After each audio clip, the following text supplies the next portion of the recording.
매일매일 수상한 매일 함. 네. 털어놓기 힘든 군부들. 교수님 리액션이라도 좀 해주세요. 저는 리액션 없는 게 리액션. 아 그래요? 알았어요. 교수님이 나로 인해서 뭐 변하진 않아도 되니까. 그렇죠. 수상한 매일함 시작합니다. 저는 매일지기이자 선사패 김PD고요. 자, 우리 잘 치시는 개그우먼 허한나님. 화한납니다. 네. 그리고 여전히 리액션이 없으신 배성훈 프로파일러님. 네, 반가워요. 요새 최대의 리액션이 어떤 거세요? 본인 해보션. 특별하게 뭐 없어요. 혹시 웃으실 때 일어나서 한 그렇게 번도 안 본 해요. 적이 없어. 없어. 나도 없어서 그런 거. 아니 회식 때도 우리 막 낄낄낄낄 재밌잖아. 그러면 이 어깨가 움직이는 거 정도가 최대의 리액션인 것 맞아요. 같아. 일어나서 박수 친 적 없죠? 없어요. 와. 회식이 없었으니까. 아니 그래도 그러니까 뭐 평소 친구분들이랑 계실 때는요? 친구들 할 때도 저한테 애들 기대를 안 해요. 그럴 것 같아. 아 리액션이 없으신 편이야. 네. 근데 이제 어쨌든 이 어깨찐 나오면은 좀 난 이게 기쁘지. 최대지. 교수님 어깨찐 성공했다. 자, 어쨌든 오늘 또 수사메라 유튜브 그리고 팟빵 앱을 통해서 나가고 있습니다. 팟빵이 앱이에요. 팟빵이 앱인지 모르고 그냥 어플. 예, 처음에 방송 시작했을 때 제 이름이 팟빵인 줄 알고 계셨던 분도 계시는데 팟캐스트 앱이에요. 네. 아 뭐 약간 일본 광님처럼 팟빵인 거야? 팟빵 크라임. 팟빵님 잘 듣고 있어요. 아닙니다. 젊은 분들은 그럴 수 있죠. 사실 뭐 교수님은 프로파일러니까 이쪽이 팟빵이라고 그렇죠. 생각 안 할 거란 말이야. 그치. 호환날 팟빵이라고 생각하지 않을 거니까. 남은 게 이 사람밖에 없으니까 팟빵이. 내가 팟빵이 팟빵인 줄 된 거지. 알았지. 아, 우리 또 이런 사연들이 정말 많아요. 성범죄에 관련된 사연들이 좀 많이 오거든요. 너무 많나 봐. 그래서 오늘도 어떤 일들이 겪으셨는지 한번 이야기를 하나씩 나눠보도록 하겠습니다. 첫 번째 메일 한번 열어보도록 하겠습니다. 안녕하세요. 수상한 메일함을 열심히 듣고 있는 20대 청취자입니다. 얼마 전 친구에게 소름 돋는 이야기를 듣고 처음으로 사연을 보내봅니다. 친구는 자기 회사 동료 언니의 이야기라고 하면서 얘기를 해줬습니다. 얼마 전 그 언니는 주기적으로 다니는 산부인과에서 성병인지 바이러스인지 진단을 받게 되었다고 합니다. 그런데 의사분이 이런 질문을 했다고 합니다. 환자분은 혹시 그 동물이나 죽은 사체와 어떤 성관계를 하신 적이 있나요? 언니는 당연히 그런 적이 없었는데 남자친구의 직업이 스쳐 지나갔다고 합니다. 남자친구분의 직업은 장의사였다고 하는데 헤어졌다고 합니다. 이 이야기를 듣고 너무 소름이 돋아 인터넷에 검색해보니 비슷한 내용의 글이 있긴 한데 거의 정보가 없더라고요. FBI 범죄 매뉴얼 책을 구매해서 이런 내용이 있을까 해서 찾아봤는데 없는 것 같더라고요. 다 읽어보진 못했습니다. 하하하. 근데 이런 내용이 통계에 남으려면 일단 범죄가 어떤 방식으로든 알려져야 되는 거잖아요. 장의사들이 정말 시체와 그런 비상식적인 행위를 하기도 하는지, 한다고 해도 밝혀지지 않았다면 아무도 그 범죄에 대해서 모르는 거잖아요. 이런 행위도 범죄로 분류되는 거 맞죠? 그분들의 업무 환경을 알지 못해서 궁금증만 커져가 이렇게 호기심에 메일을 써봅니다. 항상 잘 듣고 있습니다. 죽을 때까지 크라임 해주세요. 화이팅! 그래서 이제 이런 너무 사연, 심증이 굳는데요, 이거? 약간 남자친구?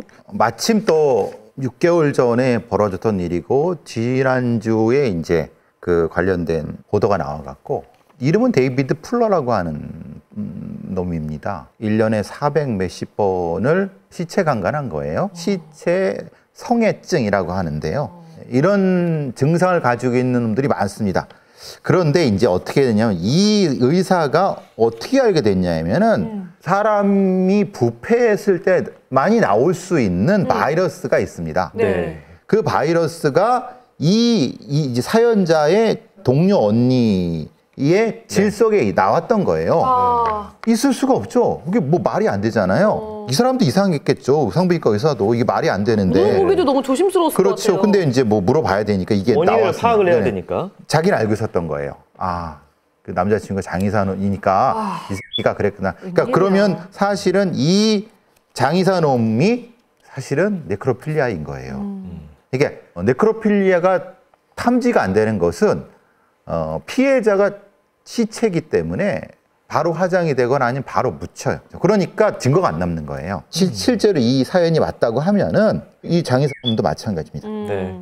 범죄에 해당이 되는 거잖아요. 당연하죠. 범죄죠. 시체 오욕. 예, 시체 오욕죄인데 밝혀지기가 쉽지 않군요. 피해 가족들이 사건 처리를 원하지 않아요. 또 오히려 돌아가신 분인데 자신의 돌아가신 어머니인데 네네. 이게 사건화하면 다 공개 재판을 해야 되고 하니까 없는 걸로 하겠습니다라고 하거나 가능하면 간곡하게 경찰들한테 부탁을 합니다.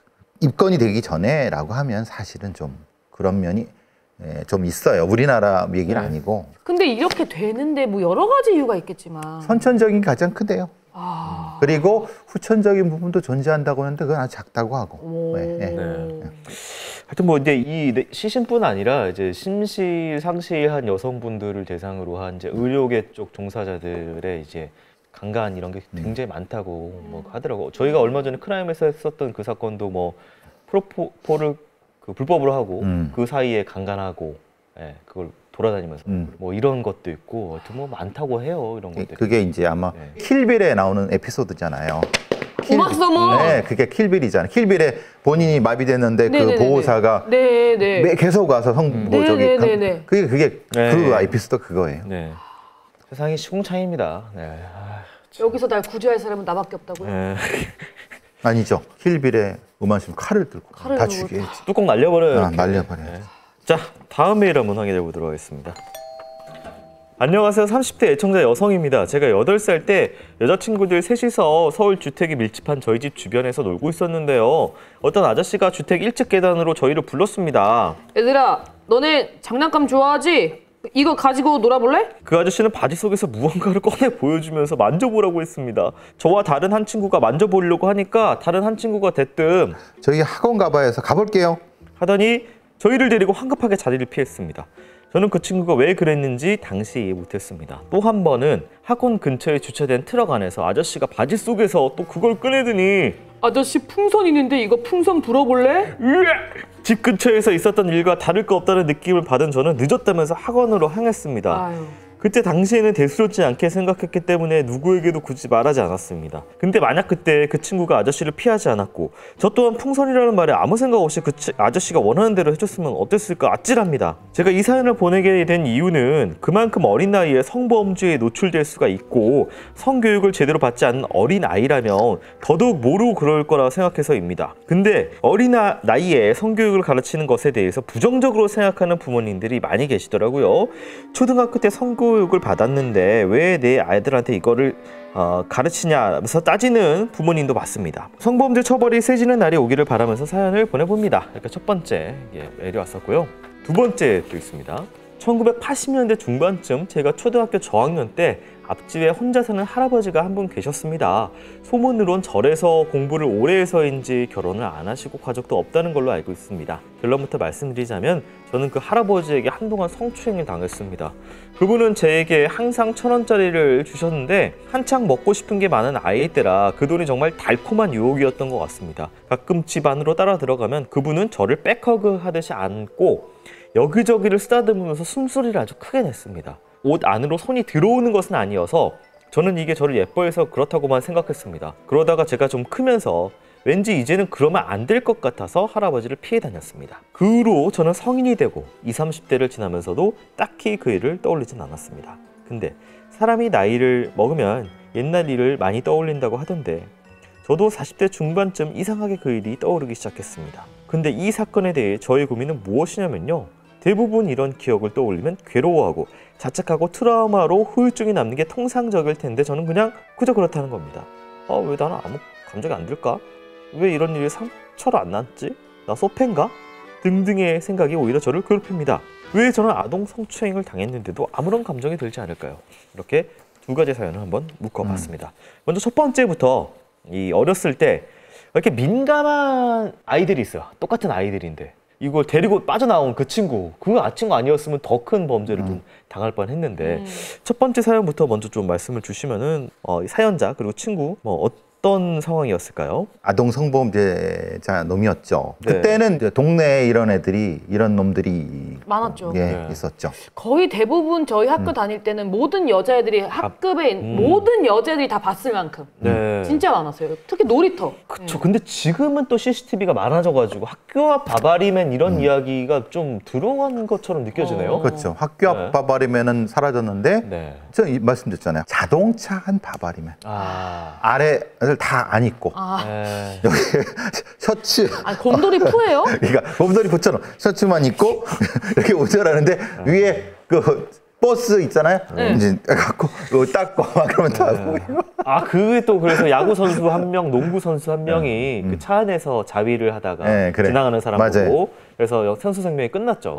네. 그렇게 이제 흔히 말하면 바뀌는 거예요. 그러니까 옛날처럼의 바바리맨은 많이 줄어들었지만은 그만큼 다양한 형식의 다른 바바리 씨가 말한 노출증 범죄자들이 꽤 된다. 근데 어렸을 때 이제 성교육 같은 경우에는 이제 이걸로 염려하는 사람들이 있다고 해요. 부모들이. 되게 많다면서요. 성교육 왜 하냐고. 그렇죠. 네. 이게 참 뭐라고 하나. 정확히 그 나이대에 맞는 성교육이라는 게 필요한데 우리나라의 성교육은 그냥 퉁쳐서 하나 두 개 정도밖에 없기 때문에 네. 부모들이 신뢰하지 않죠, 일단은. 그리고 그 성교육을 한다는 것 자체가 사실은 아이들은 몰라도 되는 거를 알려주는 것 때문에 해서 굳이 왜 이런 네. 느낌도 있고. 네. 근데 명확한 것은 성교육은 해야 되고 네. 근데 성교육을 한다는 것 자체가 중요한 게 아니라 거기에 맞는 성교육을 해야 된다는 단계별로. 거예요. 예. 그걸 안 하기 때문에 부모의 불신 이런 게 다 섞여버리는 거예요. 왜냐면 이제 학교 선생님, 그러니까 교사에 굉장히 의존해서 많은 논란이 있었죠. 이게 뭐. 그러니까 좀 더 정교하고 네. 그리고 저는 사실은 성교육만이 아니라 소위 사회성 교육과 소위 범죄 교육, 범죄 예방 교육과 이거를 같이 해야 된다고 저는 생각하는 사람 중에 하나인데 네. 근데 많은 부모들이 그거는 자연스럽게 공부하다가 성인 되면 알 거라고 생각하지만 자연스럽게 알진 않죠. 근데 문제는 그게 뭐냐면 10대 중반의 여자아이, 남자아이들이 이런 성범죄자한테 많이 유혹을 당하는 거예요. 특히 사이버상에서. 맞아, 요즘에 그게 엄청 그렇죠. 또 예. 맞아. 그러니까 부모들이 착각하는 거 그거예요. 자신들이 눈이 보는 상태에서는 내가 관리할 수 있다고 생각해요. 맞아요. 근데 지금 우리 아이들의 삶의 70% 이상이 사이버의 삶입니다. 네. 오프라인의 삶은 30도 안 돼요. 더 높이 보는 사람도 있어요. 그거는 당신들이 못 하잖아. 어떻게 할 거야? 라고 핸드폰을 뭐 뺏어도 그렇죠. 예. 친구들한테 뭐 빌려서 할 수도 있는 그럼요. 거고 부모님 폰으로도 할 수도 있는 거고. 그러니까 그거는 부모들이 잘못 생각하는 거예요. 그러니까 이것이 존재할 수 있다는 걸 확인하기 때문에 하긴 해야 되는데 문제는 거기에 맞는 성교육 프로그램이나 이런 전문 강사나 이런 것들이 부재하기 때문에 신뢰를 아직도 못하는 구성애 선생님 못 이긴 것 같아요. 그렇지. 성교육 선생님. 그렇죠. 제가 허성에 늦깎이 공부를 해서 네. 네, 강의원을 좀 많이 다니겠습니다. 알겠습니다. 그리고 이제 두 번째 사연은 이런 사연들이 가끔 있어요. 사이가 성추행을 당했는데 왜 나는 아무렇지 않지? 아무 느낌이 없지? 뭐 내가 좀 이상한 건가요? 뭐 이런 분들이 있어요. 그래서 저는 이 사연을 보고 좀 조심스러운데 네. 가능성이 한 두세 가지가 있다고 봐요. 첫 번째, 이분은 무감한 분이에요. 그럴 수 있어요. 근데 제가 제일 우려하는 건 사실은 성추행을 굉장히 심하게 당한 건데 기억을 차단해버린 거예요. 그 뒤에 뭐가 있는데 할아버지한테. 다시 말씀드리면 이건 아주 마이너한 겁니다. 그렇다고 뭐 최면요법이라든가 뭐 굳이 꺼낼 필요 없어요. 근데 아주 예외적이지만 그런 경우가 있을 수 있다. 근데 이게 본인이 뭐 삶의 불편함, 내가 왜 뭐 트라우마가 없는지 모르겠다라고 할 정도면은 뭐 그걸로 차단으로 말미암은 뭐 어떤 뭐 결벽이라든지 뭐 이런 것 증상이 없기 때문에 그렇죠. 그렇게 표현하신 것 같은데. 그렇죠. 그런데 그러면 뭐 일상서치는 데는 뭐 별 문제는 없어요. 근데 왜 이분이 근데 40대에 이게 떠오르냐면 40대쯤 되면 아마 이분이 이걸 당했을 나이에 아마 부모님 나이일 거예요. 네. 이 사연자분의 아기가 이 나이쯤? 예, 그쯤 되는 거죠. 이게 치환이 되는 거예요. 이 본인이 초등학교 저학년이니까 10살 몇쯤 되죠. 그러면 그렇지. 예, 그것 때문에 네. 자꾸 그게 그제 성이 떠오를 수 있어요. 기억이 예. 건드려지는구나. 그래서 조금만 지나면 이제 사라지는데, 근데 아무래도 이제 본인의 나이와 부모님의 나이 연세를 생각해 보면 그게 안 떠오를 수가 없죠. 어쨌든 지금 뭐 문제는 없으시다고 하니까. 그렇죠, 예. 네, 지나가는 또 하나의 그냥 기억이다. 기우일 뿐일 수도 있어요. 그게 가장 커요. 예. 그렇게 넘기면 되겠습니다. 예. 자, 마지막 메일입니다. 안녕하세요. 배 교수님이 혼방하던 16년부터 꾸준히 들어온 음지의 열혈 청취자입니다. 귀밑머리 팥뿌리가 된다는 주례사의 말을 실감하는 나이가 되니 수상한 이야기도 많고 기묘한 이야기도 인생에 참 많은 것 같습니다. 때는 바야흐로 25여 년을 거슬러 올라갑니다.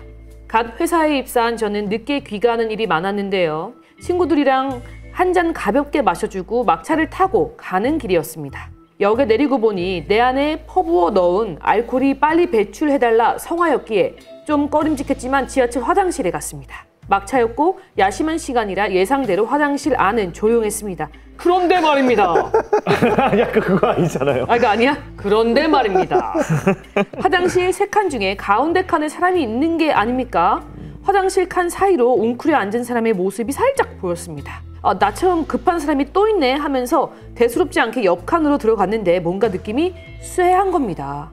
너무 조용하더라고요.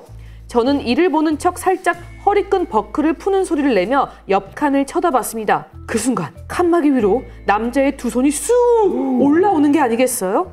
그런데 말입니다. 진짜 너무 놀라니까 야! 시원한 비명소리가 안 나오더라고요.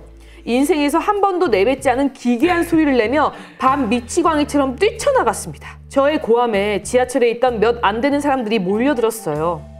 여자 화장실에 남자가 있다고 두서없이 짓거리고 있을 때 화장실 안에서 머리끝부터 발끝까지 시커멓게 무장한 남자가 어슬렁대며 나오더라고요. 그때 그 남자의 말을 아직도 잊지 못하네요. 지발 시끄러워 죽는 줄 알았네. 여성분이신가요? 이 한마디를 남기고 휘적휘적 달아나 버렸고 저는 벙찐 채 그 뒷모습을 바라만 보았습니다. 지금 같으면 112에 전화를 하거나 아줌마의 패기로 쫓아갔을 텐데 당신은 가만히 있다가 뺑소니 당한 기분이라 성폭행범을 놓친 비분 관계보다 안도감이 더 컸던 것 같습니다. 그런데 저의 수상한 이야기는 이게 끝이 아니었는데요. 몹쓸 짓을 당할 뻔해 어안이 벙벙한 나를 어떤 아저씨께서 형사라며 도와준다는 겁니다. 아가씨 저런 놈은 잡아봐야 의미가 없어요. 많이 놀랐을 텐데 내가 집까지 데려다 줄게요. 지금 생각해보면 술 냄새도 나고 완전 수상한 사람인데 그때는 그 말이 왜 고마웠을까요? 첨언다행으로 별일은 없었습니다. 아저씨와 그 야심한 밤을 같이 걸었으며 동생과 같이 살고 어느 회사를 다닌다는 등 쓸데없는 TMI를 나불댔던 기억이 납니다. 지금 보면 또 다른 범죄로 이어질 뻔했던 아찔한 사건이 아닐 수 없었네요. 과연 그때 그 아저씨는 형사가 맞았을까요? 형사가 아니었으면 왜 굳이 형사를 사칭하며 그 시간에 날 집에 데려다 줬을까요? 호의였을까요? 악의가 있었으나 상황상 못한 걸까요? 기묘한 이야기도 쓰려고 했는데 기빨려서 다음 기회에 이 사연 방송해주시면 힘받아서 올려볼게요. 감사합니다. 사랑합니다. 라고. 25년 전. 그렇죠. 예, 진짜 말 그대로 세기말. 요즘 같으면은 그러면은 주변 사람들이 알아서 잡아준단 말이에요. 요새는. 근데 그때는 그런 게 없었기 때문에 서로 뭐야 이런 식으로. 당황스러운 거지. 그러니까 이제 그러니까 이게 이제 시대적 상황과 연결이 돼요. 지금은 전혀 아니죠. 네네네. 지금 제압당하죠 바로. 지금은 그렇죠. 시민들이 제압하고 지하철 병원 오고 막 해서 당연히 잡죠. 근데 이제 거기까지는 이제 됐어. 그럴 수 있어. 근데 갑자기 자기 형사라고 하는 이거는 이제 사기꾼이죠. 말하자면. 그러니까 형사가 그렇게 하지 않아요. 사람을 부르거나 112차를 부르거나 뭐 이렇게 해서 하는 거지. 이것도 자기 형사도 바쁜데 그걸 되겠어요. 만약 비번이었어. 그분이. 그래도 그건 아니고 이제 수작질 하려고 얘가 말하자면 이걸 보려고 하다가 얘기를 듣고 그러니까 상황이 그렇지 한 거지. 별의별 인간들이 많으니까.